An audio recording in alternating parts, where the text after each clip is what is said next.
시청자 여러분 안녕하십니까? 2월 15일 수요일 뉴스가 있는 저녁 시작하겠습니다. 이태원 참사로 쓰러져간 가족과 자녀들이 잊히지 않도록 서울광장의 분향소에서 추모하겠다는 유족들과 허가 없는 시설물은 강제 철거할 수밖에 없다는 서울시가 계속 팽팽히 맞서고 있습니다. 오늘 오후 1시가 서울시가 예고했던 자진 철거 통보 시한이었지만 유족들은 진상규명과 책임자 처벌 때까지 분향소를 계속 지키겠다고 밝히고 있습니다. 관련 뉴스는 잠시 뒤에 다시 살펴보겠습니다. 국민의힘 차기 당대표 후보들이 첫 TV 토론회에서 맞붙었습니다. 김기현, 안철수, 천하람, 황교안 네 사람은 당원들의 표심을 잡기 위해서 날선 공방전을 벌였습니다. 취재기자 연결하겠습니다. 김경수 기자. 네, 정채부입니다. 네, 첫 TV 토론회가 조금 전에 끝났죠. 어떻게 진행됐습니까? 네, 앞서 한 종합편성 채널 방송사 주관으로 오후 5시 10분부터 6시 50분까지 진행이 됐습니다. 김기현 후보는 당의 안정을 바탕으로 개혁 과제를 추진해야 한다며 안정 속 개혁을 키워드로 내걸었고, 안철수 후보는 총선 승리를 이끌고 당대표에서 물러나겠다며 자신이 총선 필승 카드라고 강조했습니다. 천하람 후보는 청출어람 사례로 꼽히는 여행 유튜버 곽튜브를 거론하며 이준석 전 대표를 능가하겠다고 밝혔고, 황교안 후보는 자신이야말로 싸울 줄 아는 사람이라며 정통 보수의 유일한 계승자를 자처했습니다. 오늘 토론회에서는 양강 주자로 꼽히는 김기현, 안철수 후보 사이 신경전도 눈길을 끌었습니다. 김기현 후보는 안철수 후보를 향해 그동안 당을 위해 고소고발 당할 정도로 치열하게 싸워봤느냐고 공세를 폈고, 안철수 후보는 지난 대선에서 윤석열 대통령과 단일화한 것으로 이미 증명이 됐다고 맞받았습니다. 김기현 후보는 또 그동안 안철수 후보를 따랐던 사람들이 안 후보에게 실망하며 많이 떠났다고 주장하면서 리더십에 문제가 있는 것 아니냐고 지적했는데, 안철수 후보는 자신이 3당을 이끌며 어려움을 겪었기 때문이고 남은 사람들도 많다고 반박했습니다. 김 후보는 과거 안철수 후보 발언도 거론하면서 안 후보의 정체성이 보수 정당과 맞지 않다고 지적했는데요. 안 후보는 자신이 민주당에서 시작해서 민주당을 잘 알고 그만큼 잘 싸울 수 있다고 강조하면서 과거 발언도 왜곡된 거라고 주장했습니다. 한편 황교안 후보는 김기현 후보의 KTX 울산 역세권 부동산 투기 의혹을 거론하면서 후보에서 사퇴하라고 압박했습니다. 또 안철수 후보에게는 그동안 만든 당마다 망가뜨린 뻐꾸기 후보라고 비판하면서 차별화에 나섰습니다. 천하람 후보는 과거 새누리당 공천 파동을 거론하며 김기현 후보를 향해 왜 윤핵관과 손을 잡냐고 비판했습니다. 또 당내 줄 세우기 행태를 비판하며 개혁적인 목소리에 내부 총질이라는 딱지를 붙이고 있다고 목소리를 높였습니다. 다음 TV 토론회는 오는 20일에 열릴 예정입니다. 지금까지 정치부에서 전해드렸습니다. 검찰이 이르면 내일 이재명 민주당 대표를 배임 혐의 등으로 구속영장을 청구할 것으로 보입니다. 검찰은 배임액 산정에 공을 들이고 있는데 영장에는 수사 초기 산정된 액수를 크게 웃도는 숫자가 담길 전망입니다. 김다현 기자가 보도합니다. 대장동 개발 비리 의혹을 수사하는 검찰이 이재명 민주당 대표에 대한 구속영장 청구를 두고 막판 저울질을 하고 있습니다. 수사팀은 개발 사업 민간업자가 얻은 부당이득 가운데 성남시의 손해에 해당하는 부분, 그러니까 배임액을 추리는데 막바지 공을 들이고 있습니다. 재작년 11월 대장동 1차 수사 당시 검찰은 배임액을 택지 이익을 기준으로 최소 651억 원으로 잡았습니다. 시행 이익은 특정하지 못한 채 수천억 원 상당히 더 있을 거라며 이른바 플러스 알파로만 열어뒀는데, 검찰은 재수사를 통해 전체 부당이득을 아파트 분양이익 3,600억여 원을 포함한 7,800억 원대로 산정했습니다. 미래신도시 사업까지 하면 총 규모는 8천억 원이 넘는 만큼 이 대표의 구속영장엔 애초 배임액을 훨씬 웃도는 수천억 원대의 구체적 숫자가 담길 거란 전망입니다. 검찰은 이 대표가 민간업자에게 서판교 터널 개설 계획이나 공모 지침 주요 내용 같은 사업 기밀을 흘렸기 때문에 특혜 구조가 가능했을 거로 보고 이해충돌 방지법 위반 혐의도 적용한다는 방침입니다. 먼저 조사가 끝난 성남FC 후원금 의혹 사건과 묶어서 구속영장을 청구하는 방안이 가장 유력한데, 검찰이 이 대표에 대한 신병 확보에 나선다면 현직 제1야당 대표를 상대로는 헌정사 최초의 일입니다. 사실상 수사팀의 준비는 끝났고 여부와 시기, 방식은 모두 이원석 검찰총장의 판단에 달렸습니다. 하지만 검찰이 구속영장을 청구하더라도 법원이 심사하려면 체포 동의안이 국회에서 통과돼야 해서 실제 신병 확보까지 이뤄질지는 더 지켜봐야 합니다. YTN 김다연입니다.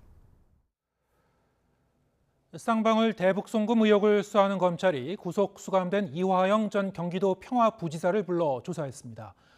김성태 전 회장의 진술은 사실과 다르다며 혐의를 부인했는데 조사 당일 이재명 민주당 대표 최측근인 정성호 의원이 이 전 부지사를 접견한 사실이 추가로 알려지기도 했습니다. 송재인 기자의 보도입니다. 쌍방울에서 뇌물을 받은 혐의로 구속돼 재판을 받는 이화영 전 경기도 평화부지사가 넉 달 만에 다시 검찰에 불려나왔습니다. 이번엔 쌍방울 대북 송금 의혹 사건의 피의자 신분입니다. 검찰은 쌍방울이 북측에 800만 달러를 불법으로 보냈을 때 이 전 부지사도 깊이 관여한 거로 보고 있습니다.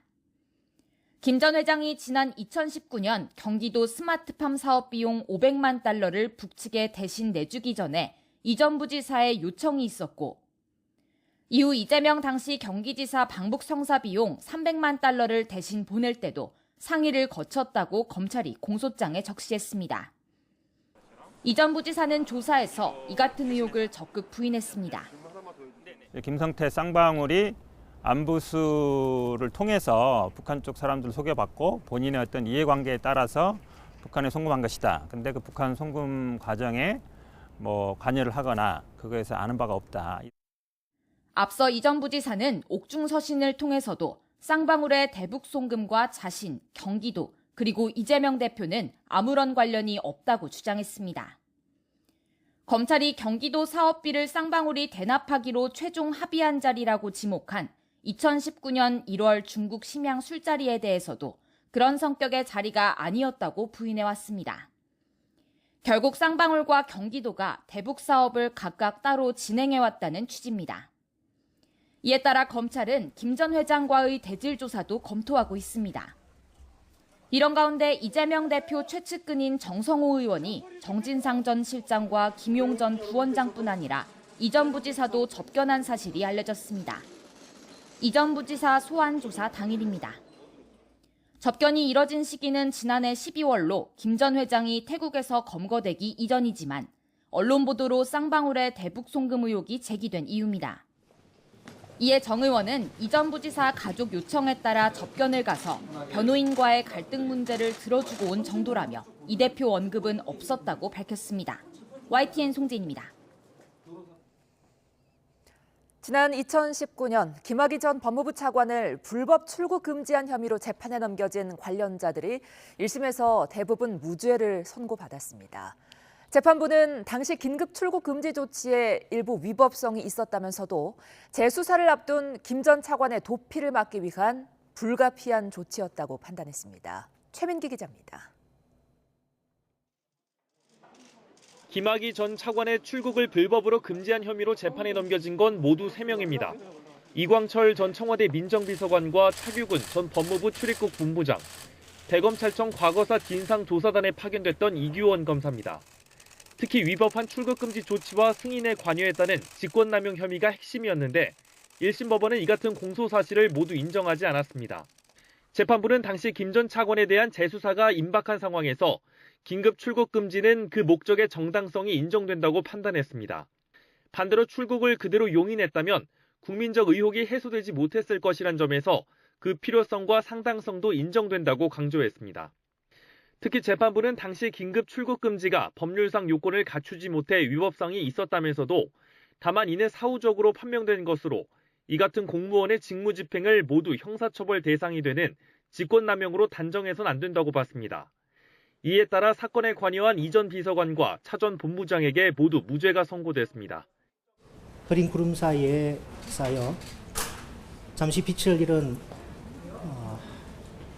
진실과 상식의 빛이 정의 법정에서 다시 환하게 빛나게 된 것 같아 기쁘게 생각합니다. 다만 이규원 검사는 긴급 출국금지 요청 과정에서 승인 요청서에 검사장 대리인 명의를 사칭하고 이후 관련 서류들을 자신의 주거지로 가져가는 등의 은닉 혐의와 관련해선 유죄가 인정됐습니다. 다만 재판부는 사적 이익을 위해 범행한 것이 아니었던 점 등을 고려했다며 이 검사에게 징역 4개월의 선고를 유예했습니다.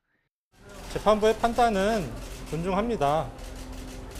다만 일부 유죄가 선고된 부분에 대해서는 항소심에서 더욱 상세히 소명드리도록 하겠습니다. 관련 사건 수사에 외압을 행사한 혐의로 재판에 넘겨진 이성윤 전 서울고검장도 무죄를 선고받았습니다. 재판부는 이 전 고검장이 안양지청에 위법 부당한 압력을 행사한 것이 아닌가 의심이 든다면서도 증거 조사를 통해 공소사실과 배치되는 사정이 밝혀지기도 했고 또 수사 중단엔 여러 요인이 작용한 것으로 보이는 만큼 이를 단정할 수 없다고 설명했습니다. YTN 최민기입니다. 지난해 말 북한의 무인기 침공과 관련한 군의 부실 대응에 구도와 서면 경고에 경징계가 내려질 전망입니다. 실제 작전 상황을 징계하면 군이 소신 있게 작전을 펼칠 수 없게 된다는 점을 고려한 결정으로 전해졌습니다. 한현희 기자입니다. 지난해 12월 26일 우리 영공을 침범한 북한 무인기 5대를 그대로 돌려보낸 군. 그 가운데 한 대는 대통령 집무실 부근에 설정된 비행 금지 구역까지 침투됐던 것으로 드러나기도 했습니다. 이 같은 부실 대응에 대한 검열을 진행한 군은 장성급과 영관급 10여 명에게 징계를 결정했습니다. 상황 전파와 작전 발령 지연, 격추 실패 등의 책임이 있다는 건데 강호필 1군 단장과 김규화 수도방위 사령관, 박하식 공군 작전사령관, 전동진 지상작전사령관, 강신철 합참 작전본부장, 원천희 합참 정보부장 등이 명단에 이름을 올렸습니다. 다만 징계 수위는 경징계인 서면 경고에 그쳤습니다. 김승겸 합참의장은 그보다 더 약한 구두 경고를 받을 전망입니다. 실제 작전 상황의 판단을 징계하면 군이 소신 있게 작전을 펼칠 수 없게 되고 소형 무인기 대응이 어려운 데다 우리 쪽 피해가 없다는 점 등도 결정에 영향을 미친 것으로 전해졌습니다.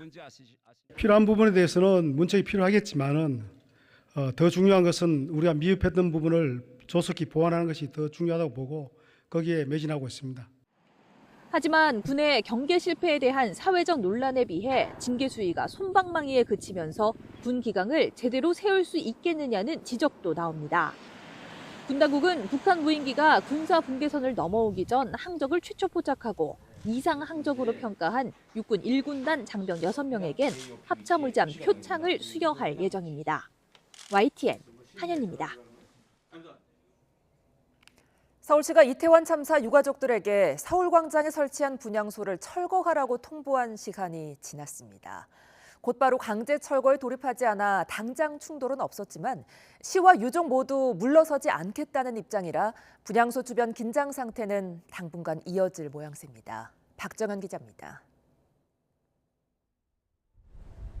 서울시가 서울광장 분향소를 자진 철거하라고 유족에게 통보한 시한이 가까워지면서 일대의 긴장감은 점점 고조됐습니다.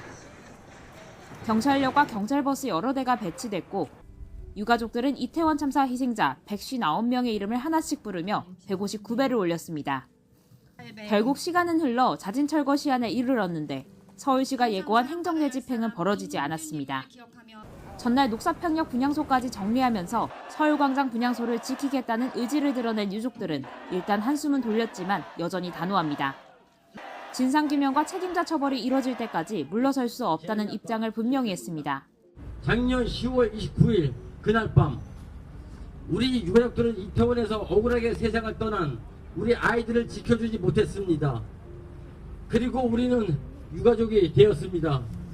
그러나 오늘은 우리 아이들을 반드시 시청 광장에서 지켜낼 것입니다. 또 분향소는 관훈상제로서 적법한 직폐인데도 서울시가 참사에 대한 책임을 통감하기는커녕 유족들을 범법자로 매도하고 있다고 비판했습니다.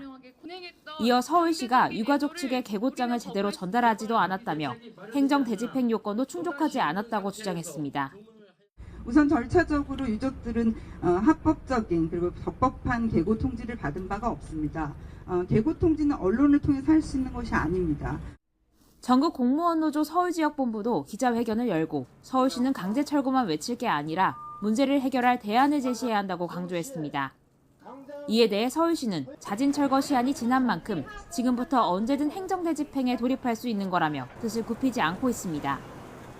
다만 분향소 철거를 전제로 유가족들과 새로운 추모 공간 설치를 논의할 여지는 남아있다고 덧붙였습니다. 이태원 참사 희생자를 어디서 어떻게 기릴지를 놓고 양측이 접점을 찾지 못하는 가운데 서울광장 분향소를 둘러싼 갈등도 한동안 이어질 전망입니다. YTN 박정현입니다. 절기상 봄을 알리는 입춘이 훌쩍 지났지만 강원 영동 지역엔 25cm가 넘는 폭설이 쏟아졌습니다.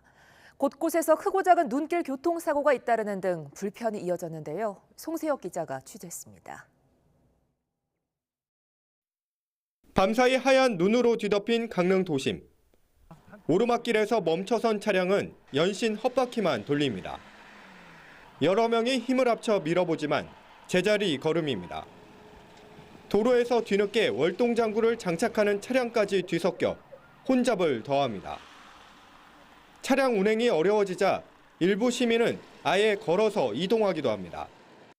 차가 계속 안 움직여서 걸어가는 게 빠를 것 같아가지고 지금 시험에 늦어가지고요. 오전 11시 50분쯤 동해고속도로에서는 사중 추돌 사고가 발생해 2명이 다치는 등 곳곳에서 눈길 교통사고도 잇따랐습니다. 이른 아침부터 주민들은 집 앞 눈을 치우느라 구슬땀을 흘립니다. 하지만 치우기가 무섭게 또다시 쌓이는 눈에 한숨이 절로 나옵니다. 그래도 여기는 이렇게 싫었죠. 대문 바깥에 하고. 그런데 못 당해요, 이게. 이봐요. 이봐요. 아휴. 강릉을 비롯한 강원 영동 지역에는 대설특보가 내려진 가운데 많게는 20cm가 넘는 눈이 쌓였습니다. 특히 오전 한때 시간당 6cm 가까운 세찬 눈이 쏟아지기도 했습니다. 절기상 봄을 알리는 입춘이 지난 지 열흘이 넘었지만 이곳 강원 영동 지역은 다시 한겨울로 되돌아간 모습입니다. 이렇게 발목이 푹푹 빠질 만큼 눈이 쌓였습니다. 기상청은 이번 눈이 습기를 머금은 무거운 습설이라며 축사와 비닐하우스 붕괴 등 시설물 관리에 주의해달라고 당부했습니다. YTN 송세혁입니다.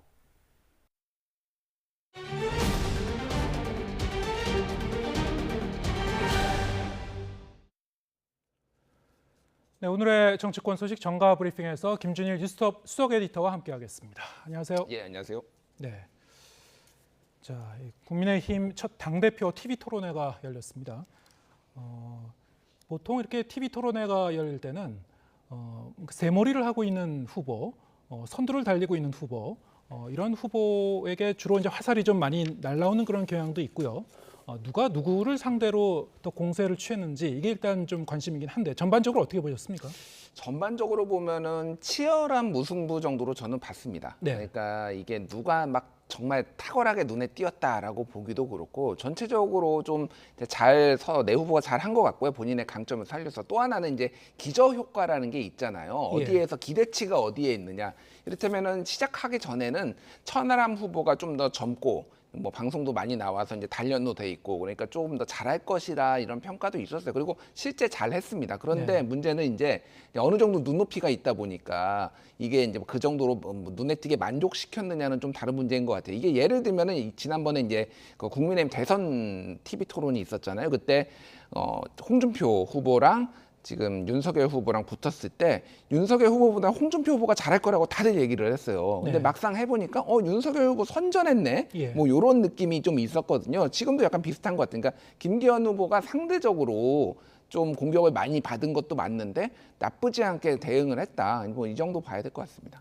그 얘기는 김기현 후보 자체가 이런 형태의 TV 토론에 많이 나왔던 분이 아니시고 그렇기 때문에 토론 실력에 대해서 이제 불확실성도 있고 상대적으로 이렇게 기대치가 높진 않았을 것이다. 그게 어느 정도 작용했을 것이다. 안철수 후보 같은 경우에는 사실 대선 후보를 여러 번 했습니다만 역시 TV 토론에서 굉장히 큰 강점을 보인 후보로 이렇게 각인이 되어 있지는 않기 때문에 그 역시 뭐 비슷한 맥락 아닐까 싶기도 하네요. 예, 뭐 안철수 후보는 정말 좋아졌어요. 뭐 이렇게 개인적으로 만나봐도 예전보다는 많이 자신감도 있기는 한데 워낙 그 MB 아바타의 그 이미지가 각인이 돼 있어서 뭐 뭔가 굉장히 잘할 거다라는 기대치가 높지는 않아요. 그런 부분에 있어서는 어쨌든 뭐 그러니까 전체적으로 아까 말씀드렸지만 이거를 누가 탁월하게 잘했다라고 평가 내리기에는 조금 어렵다. 이렇게 좀 봐야 될 것 같습니다. 네.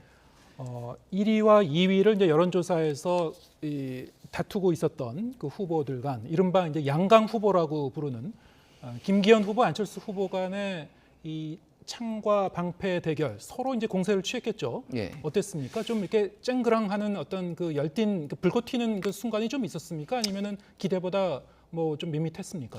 그러니까 뭐 서로 공세를 펼칠 만한 소재들을 가지고 다 이제 싸운 것 같아요. 그래서 뭐 김기현 후보는 안철수 후보한테 문재인 정부의 고소고발 당하면서 싸워봤냐, 이제 울산시장 선거와 관련돼서 그런 얘기를 한 것 같습니다. 그러니까 나는 이제 안철수 후보는 후보 단일화를 해서 이 정부에 기여를 했다라는 얘기도 했고, 뭐 리더십 문제, 이제 김기현 후보는 안철수 후보의 리더십 문제, 그래서 사람들이 왜 다 떠나냐라고 얘기를 하니까 제3당의 어려움도 있었고 많이 남았다라고 하면서 이제 험지 갈 때 되지 않았냐, 이제 이런 얘기도 해서 울산에서만 4선을 한 김기현 후보가 좀 지역 편중을 수도권에 강점 있는 자신의 모습들 이런 것들을 얘기를 했습니다. 그래서 뭐 이 부분도 예상됐던 질문, 예상됐던 답변이 나왔던 것 같아요. 사실 이게 모범 출제 문제가 이제 어느 정도 이제 공개가 된 상황이었고 그 답이 나와서 이거 치열은 했는데 눈에 띄지는 않았다. 뭐 이렇게 평가할 수 있을 것 같습니다. 새로운 논점이 제기되거나 뭐 쟁점이 새로 이제 불거지거나 그런 모습은 찾아보기 어려웠다.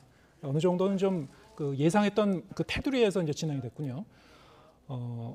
황교안 후보, 천하람 후보 이 두 사람도 좀 궁금한데 일단 이제 황교안 후보에 대해서 좀 생각을 해보죠. 황교안 후보 같은 경우는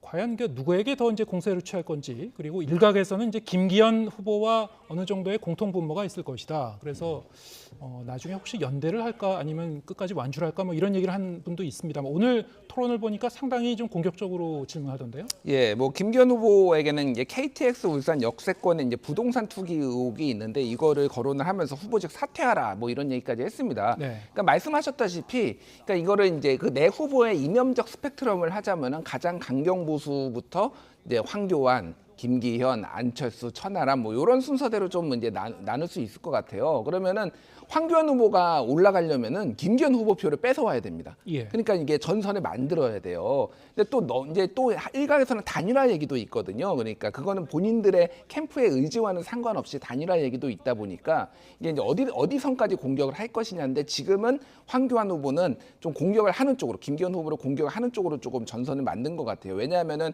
만약에 하나 단일화를 하더라도 본인의 지지율이 어느 정도 올라가야지 이게 그러니까 흥정이 세게 이제 가격을 붙일 수가 있는 거잖아요. 근데 너무 이제 가격이, 그러니까 지지율이 낮으면은 이런 이제 그런 문제들이 생기니까 지금 전선을 그렇게 만들어서 오히려 후보 사퇴하라 뭐 이런 얘기까지 할 정도로 조금 세게 나왔다 이렇게 보면 될 것 같고, 뭐 안철수 후보와 관련해서는 본인의 정통 보수의 어떤 상징 그런 것들을 강조하기 위해서 이를테면은 뭐 신영복 씨를 뭐 이제 존중하는 뭐 발언한 것이라든지 뭐 뻐꾸기 후보라고 하면서 조금 정체성을 좀 비판하는 그런 식으로 조금 전략을 짜온 것 같습니다. 네.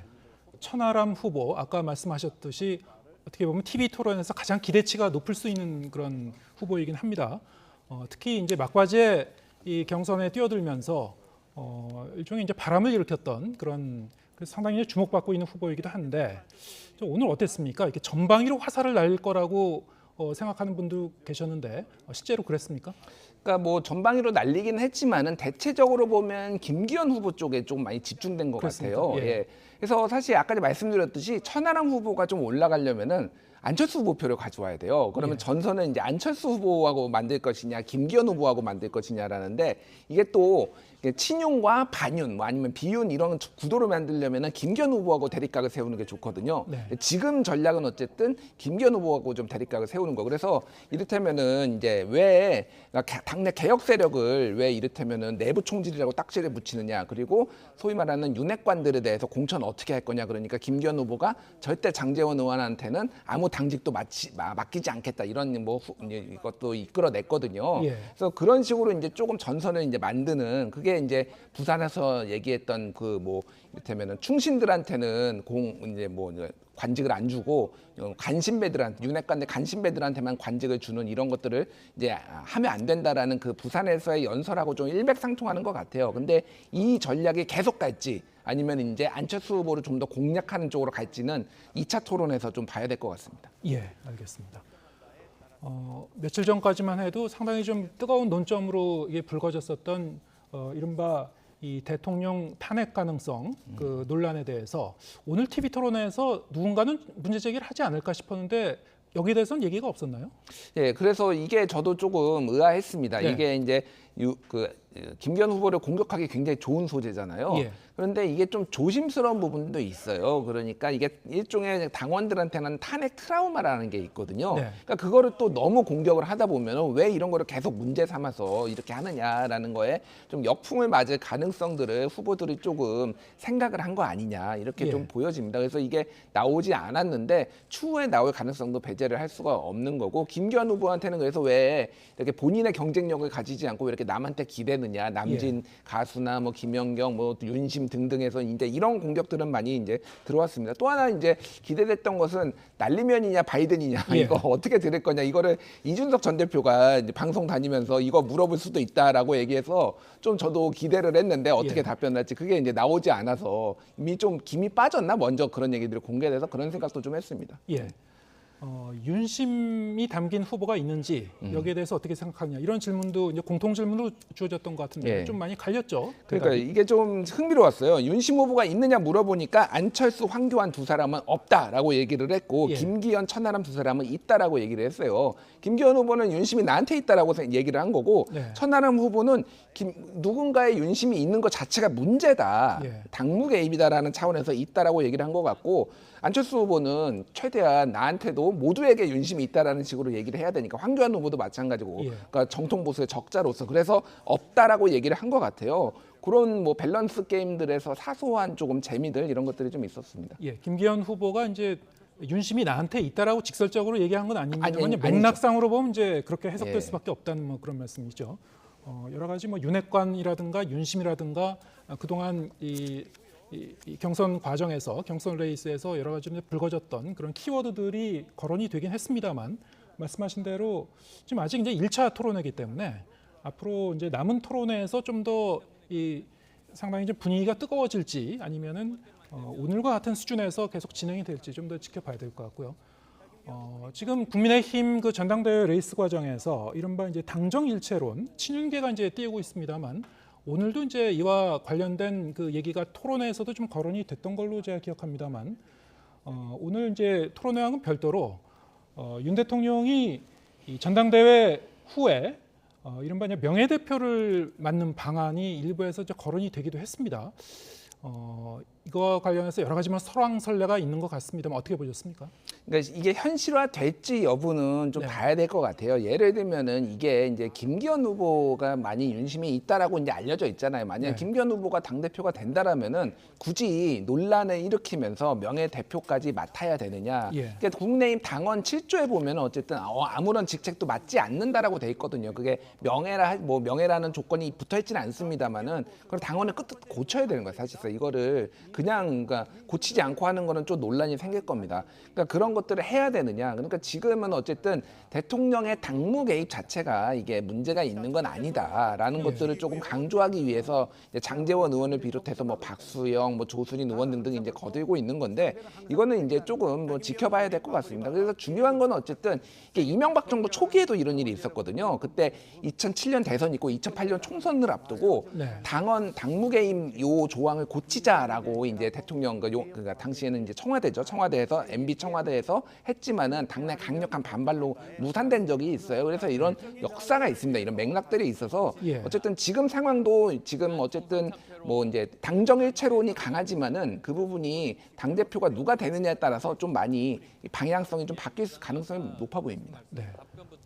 현재 당원 당규상으로 봤을 때는 이게 가능한지 안 가능한지 이거는 이제 논쟁거리입니까? 아니면은 지금 안 되는 겁니까? 그러니까 그거를 이제 논쟁거리가 저는 될 수 있다라고 봐요. 안 된다고 똑딱 하기는 거예요. 명예 대표잖아요. 근데 명예 대표라도 이 정도면은 이제 바꿔야 된다라고 누군가는 또 문제 제기를 할 겁니다. 그냥 어물쩍 넘어가서 명예 대표를 수여를 하려고 하면 이게 계속 분란이고 이거가 이를테면은 뭐 윤석열 정부의 개혁 드라이브라든지 이런 것들을 가려버릴 수도 있어요. 그러니까 전략적으로 좋은 방향인지에 대해서도 아마 용산에서도 다시 한번 고민을 하지 않을까 그렇게 보여집니다.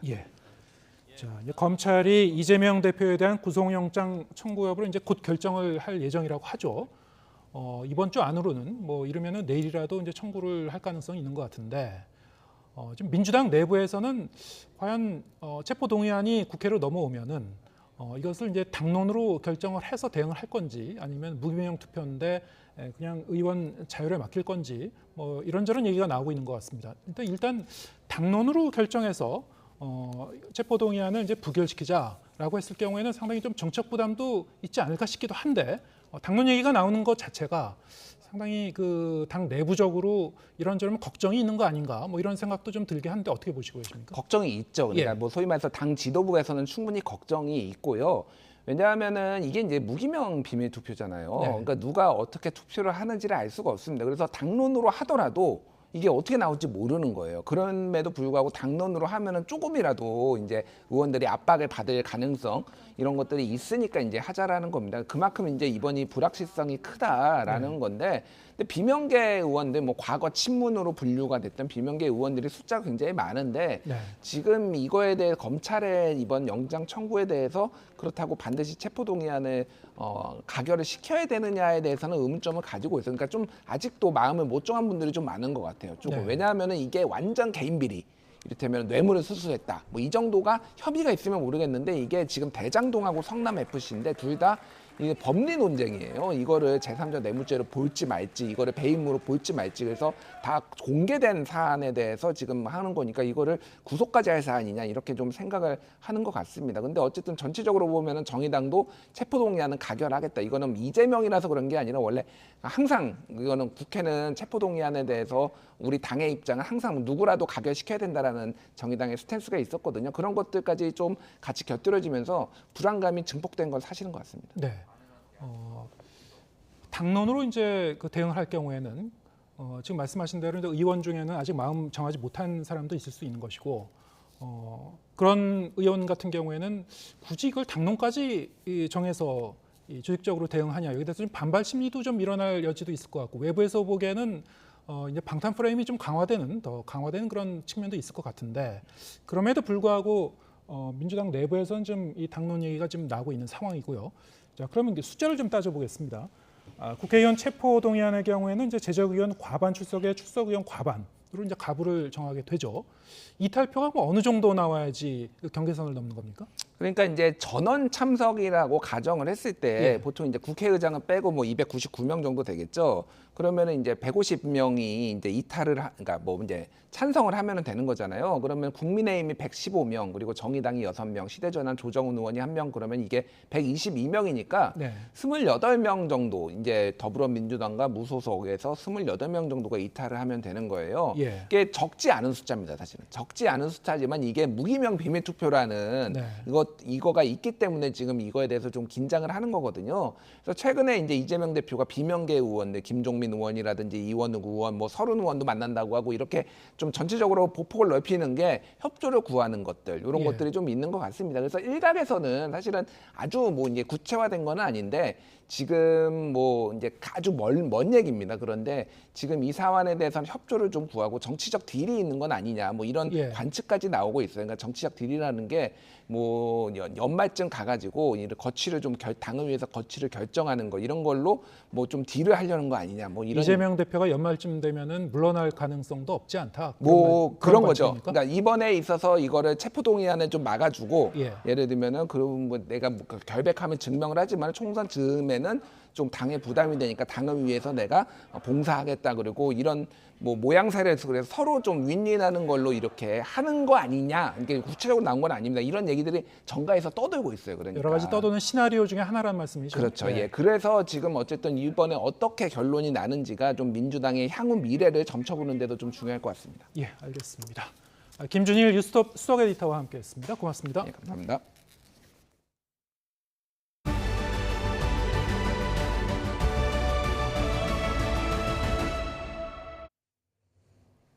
정부가 고물가 대책의 하나로 일부 공공요금을 상반기엔 동결하기로 결정했습니다. 윤석열 대통령은 특히 금융통신업계를 향해 물가 안정을 위한 고통분담에 참여하라고 요구했습니다. 박소정 기자입니다. 윤석열 대통령이 주재한 13번째 비상경제 민생회의는 공공과 에너지 요금, 통신과 금융 비용에 초점을 맞췄습니다. 먼저 철도 등 정부가 관리하는 공공요금을 상반기에는 올리지 않겠다는 대책을 내놨습니다. 공공요금은 최대한 상반기 동결 기조로 운영을 하고 지방정부도 민생의 한 축으로서 지방 공공요금 안정을 위해 함께 또 민심 악화의 큰 원인인 전기와 가스 요금은 요금 인상의 폭과 속도를 조절하기로 했습니다. 민간 기업에 대한 책임과 고통 분담을 촉구하는 압박성 발언도 나왔습니다. 통신과 금융업계를 향해 공공재 성격이 강한 만큼 물가 안정을 위해 스스로 나서달라 요구한 겁니다. 과점 상태를 유지하고 있는 정부의 특허 사업입니다. 물가 안정을 위한 고통 분담에 자발적으로 참여할 필요가 있다고 생각합니다. 이와 함께 은행과 통신업계를 과점 체제로 규정하고 이를 해소할 특단의 조치를 마련하라고 관계 당국에 지시했습니다. 과점 체제인 은행과 통신 산업의 실질적인 경쟁 시스템 강화를 위한 특단의 조치를 마련하고 그 결과를 별도로 보고할 것을 윤 대통령은 특히 대출과 예금 금리 차이, 이른바 예대마진 축소와 빚이 많고 신용 등급이 낮은 취약차주 보호를 강조했습니다. 이번 회의 내용을 두고 관치 논란이 있는 데 대해 대통령실은 금융과 통신업계는 정부의 인허가로 과점 특혜를 받은 만큼 경쟁을 촉진하기 위한 정부의 노력이 필요하다고 반박했습니다. YTN 박소정입니다. 정부는 이와 함께 그동안 통신업계와 은행들이 누려온 과점 시장 구조를 개선하겠다며 칼을 빼들었습니다. 이들 업계들은 다음 달 데이터를 무료로 제공하는 등 즉각 사회 환원 방안을 내놨는데요. 김지선 기자가 전해드립니다. 윤석열 대통령의 자발적인 고통 분담 요구에 통신업계는 즉각적으로 대책을 내놨습니다. 이동통신 3사가 다음 달 한 달 동안 데이터를 무료로 제공하기로 한 겁니다. 예상 수혜 대상은 3,373만 명으로 한시적으로나마 요금 부담을 덜어주면서 데이터 접근권을 높이겠다는 취지입니다. 상반기 중으로 현행 5G 요금제를 세분화해 소비자들의 선택권도 더욱 확대하겠다는 계획입니다. 연일 된서리를 맡고 있는 은행권도 사회 환원 방안을 들고 왔습니다. 기존 사회공헌 사업 자금 5천억 원의 취약계층 지원 방안을 구체적으로 밝히고 5대 은행이 공적 보증기관에 내온 특별 출연금도 연 600억 원에서 700억 원씩 늘리겠다는 내용입니다. 업계가 부랴부랴 대책을 내놨지만 정부는 개혁의 고삐를 바짝 당기는 모양새입니다. 금융당국은 5대 은행이 누려온 과점체계 개선을 위해 이번 달 안으로 은행의 경영체계 개선 TF를 구성하기로 했습니다. 돈잔치 논란을 부른 성과급 체계 개선을 비롯해 핀테크 기업 등 신규 사업자의 시장 진입과 경쟁을 통한 금융 분야에 혁신을 장려한다는 계획입니다. 기존 금융사 간 경쟁을 강화하는 방안과 금융과 IT 간의 영업 장벽을 낮추어 유효 경쟁을 촉진하는 방안 등이 검토 과제로 포함될 수 있을 것입니다.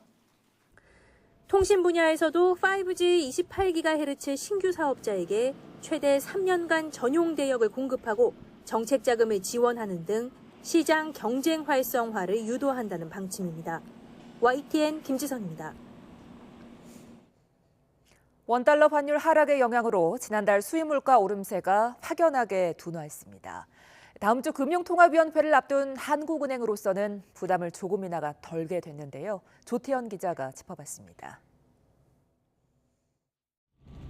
우리나라가 수입하는 제품의 물가를 뜻하는 수입물가. 그동안 고공행진을 거듭해 국내 물가에 큰 부담으로 작용했습니다. 수입 물가가 오르면 도매 물가를 뜻하는 생산자 물가에 압력을 주게 되고 이는 곧 소비자 물가 상승으로 연결되기 때문입니다. 하지만 최근엔 분위기가 확연히 바뀌었습니다. 지난해 11월 이후 3개월 연속 내림세가 이어지고 있는 겁니다. 지난달 수입 물가는 한 달 전보다 2.3% 하락했습니다. 1년 전과 비교하면 수입 물가 상승세 둔화는 더 뚜렷합니다. 지난달 수입 물가는 1년 전보다 1.7% 올랐는데 이는 지난 2021년 2월 이후 가장 낮은 수준입니다. 수입 물가에 가장 큰 영향을 미친 건 역시 환율입니다. 지난달 원달러 환율이 30원 넘게 하락하면서 같은 값의 제품이라도 원화로 환산했을 때의 가격이 내려선 겁니다. 수입 물가 지수는 환율에 큰 영향을 받고요. 잠시 이제 환율이 올라가는 양상이지만 미국이 통화 긴축 기조를 조금 완화한다고 하면은 환율이 내려갈 것이라고 생각하기 때문에 수입 물가가 더 지나치게 상승하는 일은 그렇게 많지 않을 것이다라고. 이제 시선은 한국은행으로 쏠립니다. 수입 물가 안정세가 이어진다면 한국은행으로선 기준금리 인상을 쉬어갈 명분이 생기기 때문입니다. 예전에 물가가 5% 이상이었을 때에 비해서는 물가와 경기 또 금융 안정 이러한 것들을 동시에 고려하는 정교한 통화 정책이 있을 때가 됐다라는 것을 말씀드릴 수 있습니다. 한국은행 금융통합위원회가 다음 주엔 기준금리를 동결할 가능성이 한층 커졌다는 전망이 나오는 이유입니다. 정점을 찍고 내려가는 국면들이 확인이 되고 있고 경기에 대한 부담도 커지고 있기 때문에 그간에 한국은행이 누적된 기준금리 인상이 어느 정도는 물가에 대한 방파제 역할을 할 수 있다는 생각이 들어서 2월달 금통위는 동결을 예상을 하고 있습니다. 다만 기준금리를 동결했다가 자칫 미국과의 금리 격차로 환율이 다시 불안정해질 수도 있습니다. 그런 만큼 한국은행의 고심은 금통위 회의 전까지 이어질 것으로 보입니다. YTN 조태현입니다. 주택담보대출 등 은행권 대출 변동금리 산정의 기준이 되는 코픽스가 3%대로 뚝 떨어졌습니다. 예금금리 하락 영향 등으로 2달 연속 떨어진 건데 이에 따라 은행권 대출 금리도 내려갈 예정입니다. 강희경 기자입니다. 은행 변동형 대출금리 산정의 기준이 되는 자금 조달 비용 지수 코픽스가 하락세를 이어갔습니다. 지난달 신규 취급액 기준 코픽스는 전달보다 0.47%포인트 낮은 3.82%로 집계됐습니다. 지난해 11월 최고치를 기록한 뒤 2달 연속 떨어진 겁니다. 코픽스는 국내 은행이 조달한 자금의 가중 평균 금리로 예적금 등 수신 상품의 금리 변동이 반영됩니다. 코픽스가 이처럼 하락한 건 최근 시중은행 예금 금리가 낮아진 영향이 큽니다. 지난해 11월 연 5%대를 기록하기도 했던 시중은행의 예금 금리는 시장금리 안정 등으로 현재 3.5% 수준까지 떨어졌습니다. 최근 은행권 예금금리가 떨어지는 이유는 시장금리가 하향 안정세에 접어들었기 때문입니다. 더불어 미국이 금리 인상 속도를 조절하겠다는 스탠스인 점도 영향을 미쳤습니다. 이번 코픽스 하락으로 대출금리는 최대 하락폭만큼 더 내려가게 됐습니다. 현재 4대 시중은행의 주택담보대출 변동금리는 4.86에서 6.26%로 이미 지난달 코픽스 발표 때보다 상단이 1%포인트 넘게 떨어졌습니다. 코픽스가 하락이 된다고 하면 이제 시차를 두고 변동금리 주택담보대출과 전세자금 대출 금리 역시 하락할 것으로 예측을 하고 있습니다. 최근 예금금리 인하 움직임이 거셌던 만큼 다음 달 발표될 2월 코픽스도 내려갈 거란 관측이 나오고 있습니다. YTN 강희경입니다.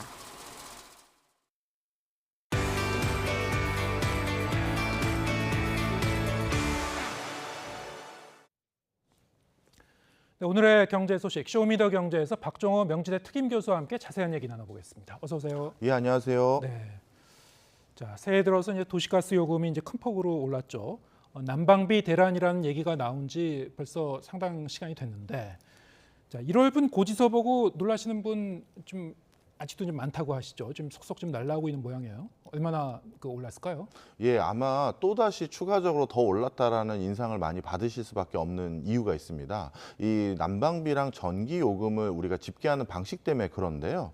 우리가 난방비 인상분이 반영되기 위해서는 검침원이라는 분들이 돌아다니면서 검침을 해야지만 그걸 기준으로 인상분이 반영이 되게 되어 있습니다. 근데 지난 1월 달 같은 경우는 아직 인상되지 않은 구간에 해당되는 12월치가 포함되어 있을 수밖에 없잖아요. 그러다 보니 인상된 금액과 인상되기 전의 금액이 같이 혼재되어 있는 게 지난달에 우리가 받았던 고지서고요.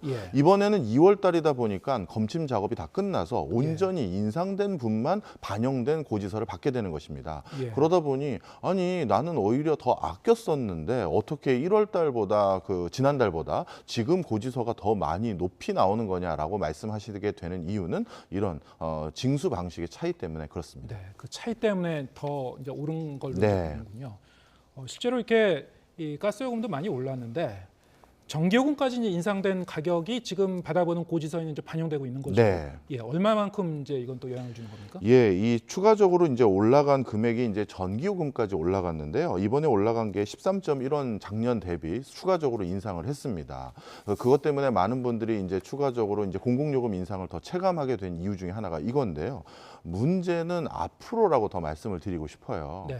현 정부에서는 어떤 목표치를 제시했었었냐 하면 2026년도까지 한전과 가스공사의 뭐 미수금이라고 부를지 적자라고 부를지 그건 표현은 다릅니다만 하여튼 이 적자분을 좀 만회하기 위해서 어떻게든 2026년까지 적자를 모두 만회하겠다. 이 목표가 있습니다. 네. 그러면 실제 이 목표를 달성하려면 앞으로는 얼마나 더 올려야 되느냐. 이게 또 중요한 건데요. 좀 전에 말씀드렸듯이 작년 대비 우리가 13.1원을 1kWh당 전기료는 올렸거든요. 근데 2026년까지 이거를 전부 적자분을 만회하기 위해서는 51.6원을 더 올려야 돼요. 예. 그러면 지금 올린 거에 단순 비교하면 3배 이상을 또 올려야 된다는 얘기가 되는 거거든요. 예. 그러다 보니까 지금 고지서만 걱정할 일이 아니라 진짜 적자, 공공기관의 적자라는 걸 메우기 위해서는 앞으로 추가적인 인상이 줄줄이 남았다. 이렇게 보시는 게 더 적합할 것 같습니다. 지금 말씀하신 바로 그런 이유 때문에 정부에서는 이제 공공요금의 인상이 어느 정도 좀 불가피하다. 뭐 이런 기조였는데 네. 오늘 윤석열 대통령이 이제 비상경제 민생회의를 주재를 했죠. 여기서 이제 대통령의 발언을 보면은 상반기에는 주요 공공요금을 좀 동결 기조를 최대한 유지하겠다. 정부의 입장이 좀 바뀐 겁니까? 예, 조금 바뀌었다고 볼 수 있어요. 예. 사실 여러 가지 공공요금에 해당되는 것들에 대해서 전방위적인 인상을 이미 예고한 듯한 목소리들이 많이 있었었거든요. 예. 전기, 가스뿐만 아니라 버스, 그다음에 지하철 이런 교통요금까지도 인상을 줄줄이 예고를 했었었는데 이거를 지금 경기도 그렇게 좋지 않은 상황에서 한꺼번에 다 같이 올리는 거에 대해서 여러 가지 어떤 민심의 부담감을 느낀 것 같습니다. 그래서 좀 한 발 뒤로 물러나서 어떻게 보면 교통요금에 해당되는 것은 상반기가 아니라 추후에 다시 논의하는 것처럼 뒤로 미룬 상태거든요. 그렇지만 이런 것들은 뭐 1차적으로 한꺼번에 모든 공공요금이 동시에 인상되는 것은 민생경제에 큰 부담이 되기 때문에 잘한 선택으로 보여지긴 합니다. 근데 문제는 이게 궁극적인 해법은 아니라는 것이죠. 결국 안 올려도 된다라든가 뭐 이런 것들이 아니라 잠깐 지금 맞을 주사나 약을 나중에 먹는 거일 뿐이거든요. 예. 그런데 나중 상황은 그러면 이런 공공요금을 인상하기에 더 좋은 환경으로 바뀌었을 것이냐? 그렇게 속단하기도 또 쉽지 않은 경제 상황이거든요. 예. 그러다 보니 이건 지금 궁극적인 대안이라고 볼 수는 없어요. 네. 지금 맞을 매를 나중에 이제 맞는 뭐 그런 비유적으로 얘기하면 그런 거군요. 네. 그런데 이게 중앙 정부가 동결할 수 있는 부분은 이제 최대한 동결을 하려고 하고 상반기에는 또 지방 정부의 몫은 또 따로 있는 거 아닙니까? 맞습니다. 예. 그래서 지방 정부에 대해서는 협조라고 해야 될까요? 이런 것들에 대한 어떤 기조에 동참해 줄 걸 좀 요구하는 듯한 목소리가 같이 포함되어 있었는데요. 지하철 요금 같은 경우는 지방 그 지자체에서 운영하고 있는 지방 공기업들이 운영을 하는 게 대부분입니다. 그러다 보니까 이 지방 정부의 그냥 그 지자체의 협조가 있지 않고서는 지금 말씀한 발언이 계속 이어질 수 있다라고 단정지을 수는 없거든요. 네. 그러다 보니까 그런 어떤 이런 기조에 동참하자라는 당부도 같이 한 것이죠. 네. 그 실효성이 어느 정도까지 미칠지는 좀 더 지켜봐야 되는 그런 부분인 것 같고요. 만약에 이제 그렇게 되면은 하반기 이후에 그럼 좀 유보했었던 공공요금을 그때 가지고 좀 올린다든가 그러면은 사실 이 통화 당국 입장에서는 인플레이션을 좀 조기에 좀 안정화시키고 이 기준금리를 나중에 이제 시간이 가면 좀 안정적으로 속도 조절을 하든지 그래야 되는데 하반기 이후에 다시 한번 이 통화 정책에 좀 변수가 생기는 거 아니겠습니까? 예, 맞습니다. 지금 상황에서 이렇게 공공요금을 동시에 올리는 것을 조금 미뤘던 명분 중에 하나는 예. 이런 공공요금 인상은 다시 제품과 서비스 가격에 투영될 수 있는 여지가 많기 때문에 물가를 지금 잡아야 된다라는 첫 번째 과제를 푸는데 상당히 압박 요인으로 작용할 수 있다라는 논조도 있었어요. 예. 그러다 보니까 이거를 물가가 조금 더 진정 국면이 돌아서는 하반기로 옮겨보자라는 건데 예. 사실 이거는 그러면 하반기에 다시 한번 또 물가를 압박하는 요인으로 또 작용될 수 있는 요소이죠. 예. 그러다 보니까 이것은 어떻게 보면 궁극적인 어떤 대안이 되는 건 아니고요. 하반기에 예를 들어서 인상 그 시점을 뒤로 미뤘다라고 해서 물가가 잡힌다든가 여러 가지 큰 경제적인 뭐 변화가 많이 궁극적으로 일어나는 건 아닙니다. 알겠습니다. 미국의 이제 기준금리는 앞으로 어떻게 될지, 한국의 기준금리는 어떻게 될지 좀 살펴보겠습니다. 미국의 1월 소비자 물가지수 기준금리 결정에도 상당히 좀 중요한 그 참고 지표라고 하죠. 지금 발표된 내용을 보니까 1년 전보다 6.4% 오른 결과가 나왔습니다. 예상치를 좀 웃도는 결과라고 하는데요. 어떻게 해석해야 됩니까? 예, 맞습니다. 실제 예상치가 6.2% 정도를 예상했던 게 시장의 분위기였는데 예. 실제 그거보다도 0.2%포인트 더 오른 상황으로 나왔습니다. 실제 이렇게 예상치보다 더 높이 나온 이유가 뭔지 자세히 들여다봤더니 사실 우리에게는 굉장히 중요한 시사점이 있는데요. 네. 타산지석으로 삼아야 될 내용이 많더라고요. 이번에 미국에서 소비자 물가 상승률의 수치가 생각보다 높이 나왔던 가장 근원적인 이유는 일단 휘발유 가격과 같은 에너지 가격의 인상폭이 되게 두드러졌습니다. 예. 한 달 사이에 2.4%나 급등한 상황이고요. 그래서 전반적인 에너지 부분의 물가 상승폭이 2% 수준이고 그다음에 주거비에 해당되는 게 0.7%입니다. 이 주거비라고 하면 이 월세 부담뿐만 아니라 우리나라로 따지면 주택담보대출 부담금도 여기 포함되어 있습니다. 예. 지금 우리나라도 주택담보대출 금리 올라서 많이 힘들어하시는데 이것도 우리나라랑 유사한 상황이고요. 그다음에 교통 서비스 부분이 0.9% 올랐는데 우리나라도 지금 좀 전에 말씀 나눴듯이 우리나라 그 지하철 버스 요금 인상을 예고한 상황이었잖아요. 네. 자, 무슨 얘기냐? 미국의 지금 물가 상승률이 생각보다 더디게 잡히지 않고 있거나 아니면 더디게 내려가고 있는 상황이 우리 구조랑 똑같다는 거예요. 그렇군요. 에너지원 가격 올랐고 공공요금 올랐고 예. 그다음에 주담대 부담이나 이런 주거비에 대한 부담이 다 오른 거거든요. 예.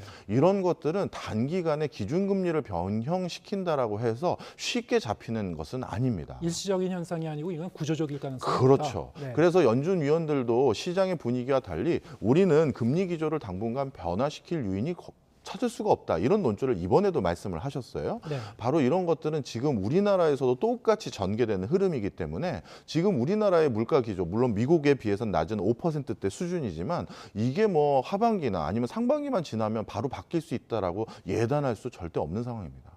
자, 이렇게 되면은 연준 의장이 사실 인플레이션과 관련해서는 어느 정도 이제 좀 잡히기 시작하는 것 같다라는 이제 발언을 했었는데 이 연준 의장의 예측이 좀 빗나가게 되는 건지 올해 안으로 그럼 그 연준이 앞으로 이제 몇 번 더 인상을 할지, 한 번 더 올릴지, 두 번 올릴지, 세 번 올릴지 최종 금리의 이제 상단도 좀 달라질 수 있게 되는 거 아닙니까? 어떻게 지금 전망이 나오고 있나요? 네, 맞습니다. 방금 말씀 주셨던 그 발언 뒤에 예. 이런 물가 상승의 기조가 좀 변화되고 나서 최근에 다시 말씀하신 논조는 디스인플레이션이라고 저희가 부르는데요. 예. 인플레이션의 상승폭이 둔화되거나 완화되는 그런 겁니다. 인플레이션은 일어나지만 상승폭 자체가 줄어드는 이런 현상인데 이 디스인플레이션이 모든 품목에서 전방위적으로 다 일어나는 것 같지는 않더라. 예. 어떤 데는 아직까지 인플레이션 기조가 계속되고 있는 것 같더라라는 발언을 추가적으로 이번에 더 추가하셨습니다. 예. 이런 것들은 물가가 역시 당분간 쉽게 잡히지 않을 거다라고 본인도 다시 생각을 좀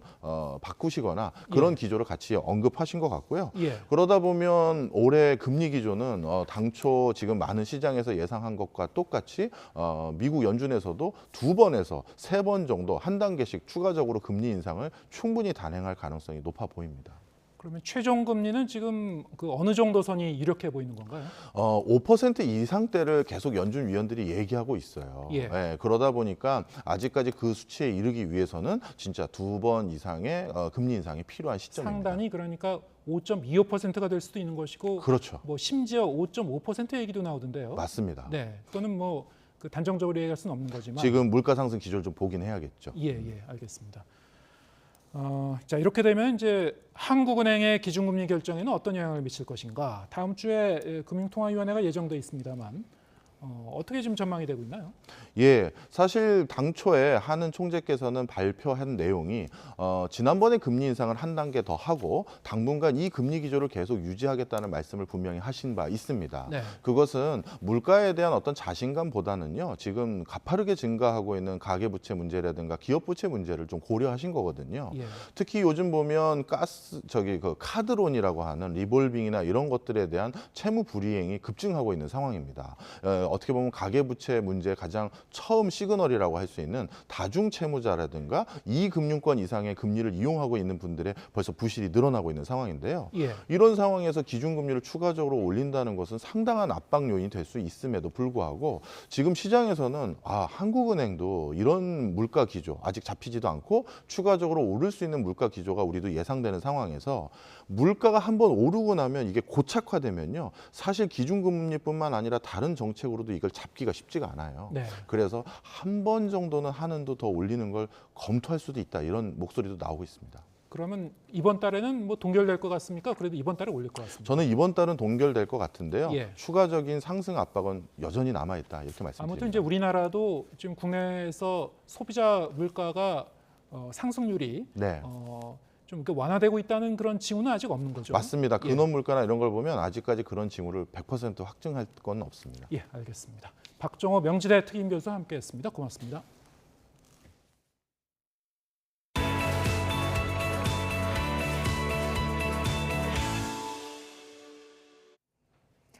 강진이 발생한 튀르키예와 시리아 사망자가 4만 1,000명을 넘어섰습니다. 하지만 잔해 속에서 무려 200시간 넘게 버텨 살아나오는 기적 같은 구조 소식도 이어지고 있습니다. 보도에 김상우 기자입니다. 65살 남성과 어린 소녀가 형체를 알아볼 수 없는 건물 잔해 속에서 무려 208시간 만에 극적으로 구조됩니다. 이른바 생존 골든타임 72시간을 넘겨도 한참 넘긴 200시간가량 갇혔다 구조된 기적 같은 생還소식은 곳곳에서 이어졌습니다. 대지진의 잔해 속에 매몰됐다 구조된 생존사를 바꿔 써야 할 정도입니다.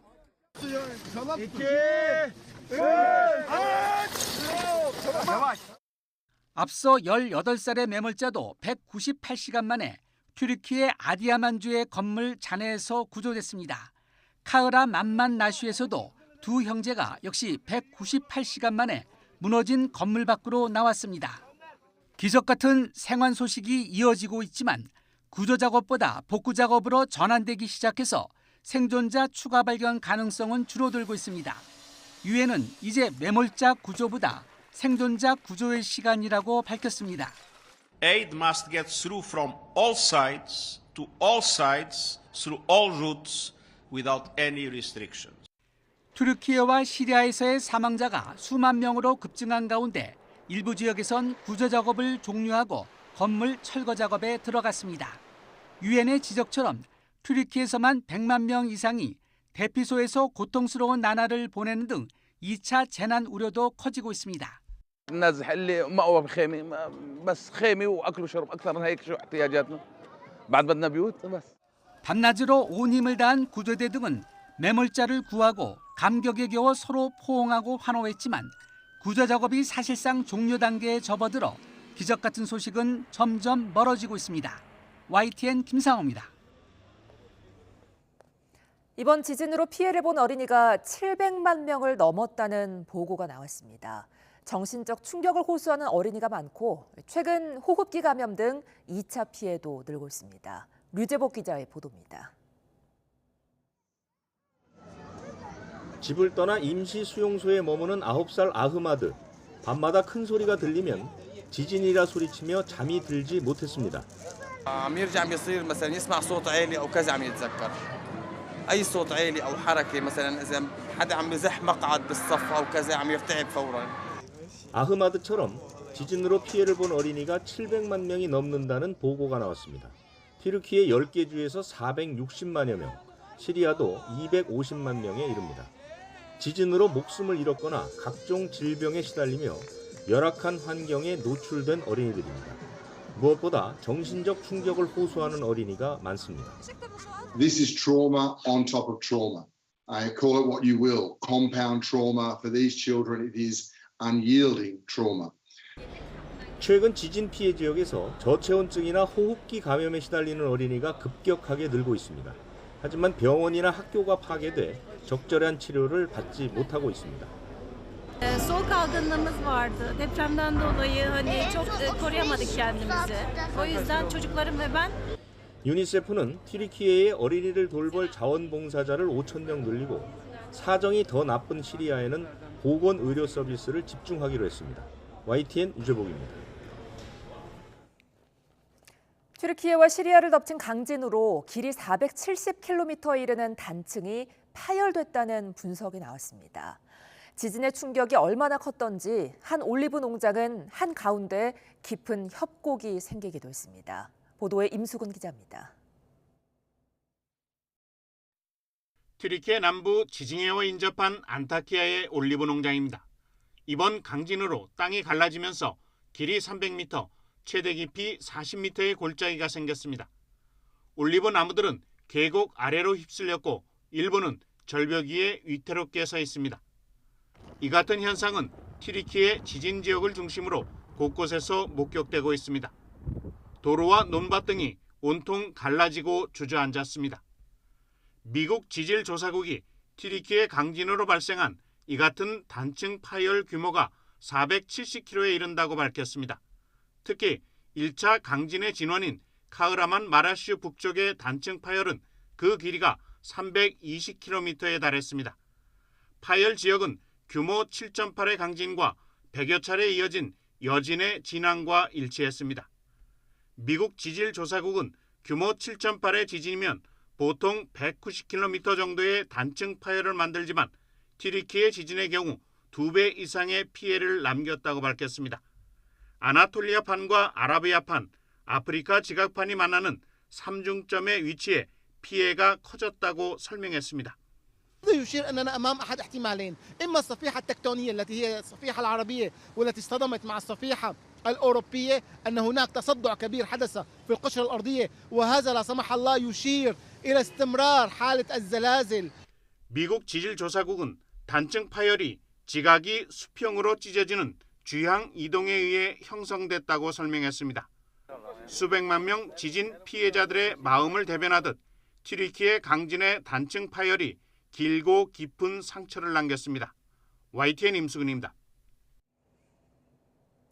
정부가 튀르키예에 내일 해외 긴급구호대 이진을 파견합니다. 정부는 오늘 민관합동 해외 긴급구호 협의회를 열고 대한민국 긴급구호대 이진 21명을 파견하기로 결정했습니다. 구호대 이진은 이규호 외교부 개발협력국 심의관을 대장으로 외교부 2명과 보건의료팀 10명, 한국국제협력단 5명, 민간 긴급구호단체 4명으로 구성됐습니다. 이들은 현지에 구호 물품을 전달하고 향후 의료 지원과 재건 사업 등과 관련해 튀르키예 정부와 협의를 진행할 예정입니다. 텐트와 담요, 의약품 등 10억 원 상당의 구호품 55톤도 내일과 모레 군 수송기 등을 통해 이송됩니다. 중국이 우리 국민에 대한 단기 비자 발급을 오는 18일부터 재개하기로 했습니다. 한중 간 외교 문제로 비화했던 비자 갈등이 50일 만에 정상화 수순을 밟게 됐습니다. 베이징 강정규 특파원입니다. 중국 베이징에 있는 한국 대사관 영사부. 비자 신청 창구 앞에 다시 활기가 돕니다. 비자 발행을 대행하는 여행사 직원들이 출장소를 차린 듯 신청서를 펼쳐놓고 바쁘게 움직입니다. 지난 11일 우리 정부가 중국발 비자 제한 조치를 예정보다 앞당겨 풀면서 생긴 변화입니다. 我们这个量会持续增多的，我觉得至少应该会比以前的量要翻倍吧。 중국도 한국인에 대한 비자 보복 조치 철회로 화답했습니다. 오는 18일부터 단기 비자 발급을 재개하고 무비자 환승 여행 등도 다시 허용하기로 했습니다. 이로써 50일 가까이 계속된 비자 갈등은 보복의 악순환을 끊고 정상화 수순을 밟게 됐습니다. 그러나 출입국 전후 PCR 검사와 같은 방역 문턱이 여전히 남아 있습니다. 我们希望韩方同中方一道，为双边人员的正常往来创造更多便利。 현재 논의가 중단된 항공 노선 증편 문제까지 생각하면 정상화의 길은 아직 멉니다. 단순히 코로나19 이전으로 되돌리는 게 아니라 새 판을 짜야 할 경우 탑승구 배정 등에서 다른 나라에 밀리지 않도록 서둘러야 합니다. 또 이번 비자 갈등으로 한층 깊어진 양국민 사이 감정의 골을 메우려면 더 오랜 시간이 걸릴 전망입니다. 베이징에서 YTN 강정규입니다. 마스크 없는 대면 수업이 가능해지면서 새학기를 앞둔 대학가엔 모처럼 활기가 돌고 있습니다. 올해는 특히 신입생 예비교육을 일컫는 새내기 배움터, 셉터도 4년 만에 다시 열리는 곳이 많은데요. 저희 뉴이저 제작진이 신입생 환영 행사가 한창인 대학에 다녀왔습니다. 함께 보시죠. 신입생 예비교육을 위해 차례로 입장하는 학생들. 풋풋한 23학번 신입생들인데요. 초롱초롱한 눈빛마다 설렘과 기대가 가득합니다. 올해 학사 일정을 듣는 일도 선배들의 어설픈 축하 무대를 보는 것도 그저 즐겁기만 합니다. 코로나 때였을 때는 친구들도 못 만나고 다 완전 줌 미팅으로 만나게 되니까 되게 아쉽고 그랬었는데요. 근데 이제 코로나도 좀 풀려지고 친구들도 만나니까 되게 설레고 그리고 선배들도 직접 뵈니까 되게 좋은 것 같아요. 비대면이 아니라 대면으로 친구들 많이 만날 수 있어서 좋은 것 같고 그리고 뭐 술자리나 이런 여러 가지 문화들도 되게 같이 배워갈 수 있어서 좋은 것 같아요. 무려 4년 만에 제대로 열리는 오프라인 세터. 준비하는 재학생도 처음 치르는 행사다 보니 낯설기는 마찬가지인데요. 하지만 선후배가 함께할 수 있는 대면 행사가 반갑습니다. 일단은 작년까지는 행사가 없었어서 조금 서운한 감도 있었고 학교에 입학했는데 행사가 열리지 않아서 조금 힘들었는데 이번에는 행사가 있어서 새내기들도 그렇고 저희 선배들도 그렇고 더 학교를 즐길 수 있을 것 같습니다.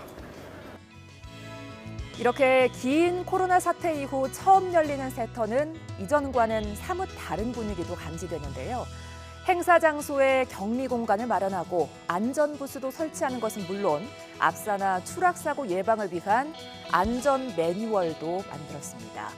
가장 눈에 띄는 건 음주 문화인데요. 부어라 마셔라 했던 세터는 옛 이야기. 술을 마시지 않는 이들을 위한 논 알코올 존을 운영하는가 하면 주량 팔찌도 등장했습니다. 강요하는 문화보다 개인의 선택을 존중하는 문화가 확산하는 모습입니다.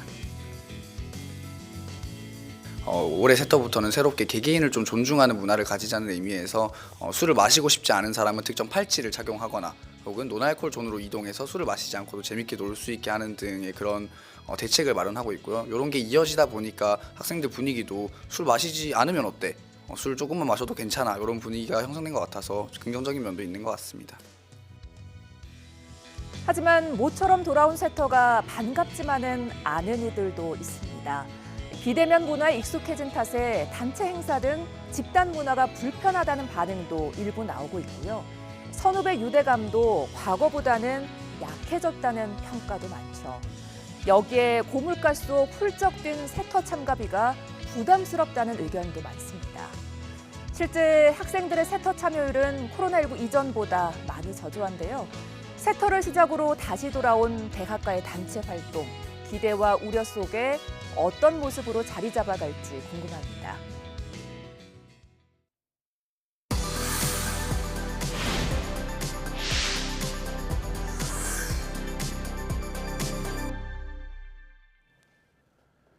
경영권 분쟁에 휩싸인 SM 엔터테인먼트 주가가 12만 원을 돌파하면서 이 가격의 주식을 사들이려던 하이브에 빨간불이 켜졌습니다. 하이브가 목표로 했던 지분 40%를 달성하기 어려워지면서 SM 경영권 분쟁에 또 다른 변수가 되고 있습니다. 차정윤 기자입니다. 장 초반부터 12만 원을 웃돌던 SM 엔터테인먼트 주식이 12만 2,600원으로 마감했습니다. 하이브가 공개 매수를 시작한 지 3거래일 만에 제한 가격 12만 원을 돌파한 겁니다. 이에 따라 소액주주 공개 매수를 통해 SM 지분 25%를 추가 확보하겠다는 하이브의 계획에도 차질이 생겼습니다. 소액주주 입장에서는 현 시가보다 낮은 12만 원에 주식을 팔 이유가 없어진 겁니다. 또 장외 거래에 해당하는 공개 매수는 절차가 까다롭고 차익에 대한 양도소득세 22%를 내야 하는 점도 하이브에게 방해 요소입니다. 9.05%를 확보하기로 한 카카오 측은 추가 지분 확보에 선을 긋고 있습니다. 애초 경영권 확보가 목적이 아닌 만큼 굳이 하이브보다 높게 값을 부르며 전해 전쟁에 뛰어들 이유가 없다는 분위기입니다. 카카오는 기껏해야 9%에서 출발하다 보니까 지금 공개 매수해야 된다면 12만 원 이상을 줘야 하기 때문에 상당히 부담이 있고요. 하이브가 승기를 잡는 듯했던 이번 인수전이 안개 속으로 빠진 가운데 양측은 여론전에 열을 올리고 있습니다. 취재진의 질문을 회피했지만 이수만 전 총괄 프로듀서는 경영권 분쟁이 본격적으로 불거진 이후 처음으로 소속 배우들과 함께 공개석상의 모습을 비췄고 경쟁사인 하이브의 지분 넘겨주신 배경 궁금합니다. 죄송합니다. 선생님, 가처분 신청하신 계기 한마디만 부탁드릴게요. 음반 제작사가 모인 한국연예제작사협회도 SM 현 경영진이 묵과할 수 없는 배신을 하고 연예 문학의 생태계를 파괴했다며 이전 총괄 측에 힘을 보탰습니다. SM 현 경영진과 손을 잡은 온라인 파트너스 측도 하이브가 SM 주주가치 극대화를 위해 움직이지 않을 것이라며 회의적인 시각을 보였습니다. SM 3.0 이 플랜을 제가 봐서 저희가 숫자를 돌려봤어요. 이따 설명하겠지만 저는 그 영업이익이 한 3배 정도 이상 올라갈 수 있다고 봐요. 그 이유가 있어요. 이게 라이크기 없어지는 거 포함해서 12만 원 가격이 너무 낮은 것 같아요. 하이브의 공개 매수 기간이 아직 2주가량 남은 가운데 원점으로 돌아간 인수전 결과는 더욱 미궁으로 빠져드는 모양새입니다. YTN 차정윤입니다. 수천만 년의 세월을 겪은 국내 최대의 나무 화석이 일반에 처음으로 공개됐습니다. 3층 높이 신생대 나무 화석을 보관 중인 대전 천연기념물센터 수장고가 모처럼 문을 열어 공룡과 고래 등 희귀 화석을 대거 선보였습니다. 이교준 기자가 다녀왔습니다. 지난 2009년 포항 금강리에서 발굴된 신생대 나무 화석이 거대한 몸체를 드러냅니다. 길이 10.2m, 최대 폭 1.3m로 국내에서 발견된 나무 화석 중 가장 큽니다. 악어 등껍질 같은 표면을 보면 옥리 구조와 나뭇결, 나이테 등 원형이 잘 보존돼 있습니다. 분석 결과 약 2천만 년 전 신생대에 자생했던 측백 나무과에 속하는 것으로 추정됩니다. 주변 지역에서 나온 다른 식물 화석과 연계한다면 신생대 식물상을 연구하는 데 충분히 도움이 될 것으로 판단됩니다. 지난달 천연기념물에 지정된 나무 화석과 함께 희귀 화석과 암석 등도 공개됐습니다. 국내 최초로 보고된 사족 보행 조각류 공룡 발자국 화석과 나무 화석 인근에서 발굴된 신생대 고래 골격 화석 등입니다.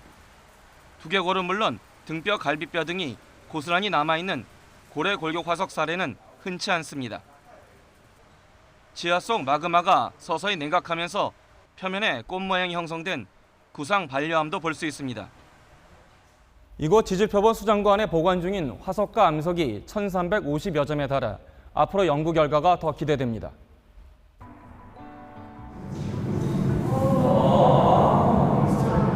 전시관으로 이동하면 제주 용촌 동굴 등 자연유산 체험 공간이 곳곳에서 펼쳐집니다. 올해 초 증강현실 등 첨단 기술을 접목해 실감형 콘텐츠 공간으로 재단장한 것입니다. 이번에 공개된 나무 화석도 정밀 보존 처리를 거쳐 머지않아 전시장 한켠에 자리 잡을 예정입니다. YTN 이교준입니다. 다음 달 WBC에 출전하는 야구 대표팀 이강철 호가 출항했습니다. 미국 애리조나에 집결한 대표팀은 2009년 이후 14년 만에 4강에 도전합니다. 이지은 기자입니다. 먼 길을 오느라 피곤한 모습의 선수들. 무거운 짐과 함께 숙소에 도착합니다. 한국에서 출발한 롯데와 두산, 삼성 선수들도 장거리 비행을 마치고 투싼에 입성했습니다. 김하성과 에드먼을 제외한 28명이 모두 모이면서 공식 출항한 이강철호. 어차피 국가대표 선수들이기 때문에 기술적으로는 다 검증된 선수고 최대한 자기 컨디션을 잘 찾아서 갈 수 있도록 거기에 되게 지금 집중하고 있습니다. 주장 김현수와 불펜 특명을 받은 투수조 맏형 김광현은 각오를 다졌습니다. 잘해보겠습니다. 선수들 이동도 많고 지금 연습하는데도 많이 힘든데 그래도 다 같이 또 모인 만큼 잘 준비해서 좋은 성적 낼 수 있도록 최선을 다하겠습니다. 커리어를 거의 선발로 해왔기 때문에 이번 대회 중간으로 나가게 된다고 해서 조금 부담은 좀 사실 없지 않아 있는 것 같은데요. 2주 동안 잘 상의를 해서 어떤 몸 상태로 만들 것인지 감독님이랑 잘 상의해봐야 될 것 같습니다. 해외 진출 선언으로 더욱 주목받는 이정우는 호주전에 대한 결의를 밝혔습니다. 근데 저는 선수이기 때문에 첫 경기가 제일 중요하다 생각해서 첫 경기를 잘 치러야지 또 다음 경기가 있기 때문에 일단 호주전만 잘 생각하고 있겠습니다. 대표팀은 애리조나에서 연습 경기로 실전 감각을 끌어올린 뒤 이달 말 귀국길에 올라 WBC 1라운드를 준비할 예정입니다. 이제 이강철호는 2009년 이후 14년 만에 WBC 4강 진출을 위한 도전을 시작합니다. 미국 애리조나 투싼에서 YTN 이지은입니다. 먹는 약 말고 스마트폰으로 불면증을 개선하는 디지털 치료기기가 개발돼 국내에서 처음 사용 허가를 받았습니다. 불면증 외에 다른 질병에 대한 디지털 치료기기도 개발되고 있어서 앞으로 더 다양한 제품이 나올 전망입니다. 김평정 기자의 보도입니다. 스마트폰 화면에 잠자고 일어난 시각과 함께 누워있던 시간 중에 실질적으로 잠든 시간의 비율인 수면 효율이 표시됩니다. 불면증 증상 개선을 목적으로 만든 모바일 앱으로 매일 수면 기록을 분석해 더 나은 습관을 위한 방안을 제시해 줍니다. 불면증 인지행동 치료법을 적용한 것인데 국내 3개 기관에서 6개월간 임상 시험한 결과 효과를 인정받았습니다. 이를 토대로 식약처로부터 국내 첫 디지털 치료기기로 허가를 받았습니다. 정식으로 임상시험을 거쳐서 대조군과 실험군 간의 유의미한 차이를 만들고 실제 불면증을 치료하는 것을 입증해야만 디지털 치료제가 될 수 있습니다. 이 치료기기는 의사의 처방을 받아야 사용할 수 있고 건강보험급여 체계에는 아직 편입되지 않았습니다. 불면증과 함께 치매 전 단계로 알려진 경도인지장애와 ADHD로 유명한 주의력 결핍 과잉행동장애, 그리고 발달장애 등의 다른 질환에 대해서도 디지털 치료기기가 개발되고 있습니다. 개발의 속도가 붙도록 식약처는 오는 2027년까지 10가지 질병 종류에 대한 디지털 치료기기 임상과 허가 가이드라인을 마련할 계획입니다. 가이드라인을 우리가 만든다면 이런 IMDRF와 같은 그런 의료기기 국제협의체에 우리가 그런 가이드라인을 인정을 받는다면 우리의 기준이 세계의 기준이 되는 그러한 방향으로 나아갈 수 있을 것이라 생각합니다. 불면증에 대한 디지털 치료기기는 우리나라 말고도 미국과 독일, 영국에서도 허가됐고 다른 질병까지 합치면 디지털 치료기기를 허가한 국가는 14개나 됩니다. 지난 2020년 35억 달러였던 디지털 치료기기 세계 시장 규모는 연평균 20%씩 성장해 2030년에는 235억 달러가 될 것으로 전망됩니다. 정부는 정보통신 분야의 강점을 적극 활용해 세계 시장에서도 경쟁력 있는 디지털 치료기기가 개발되도록 지원을 계속할 계획입니다. YTN 김평정입니다. 네, 오늘 뉴스가 있는 저녁은 여기서 인사드리겠습니다. 잠시 뒤에는 뉴스 퍼레이드가 이어집니다. 저희는 내일 저녁 7시에 다시 찾아뵙겠습니다. 함께해 주신 여러분 고맙습니다.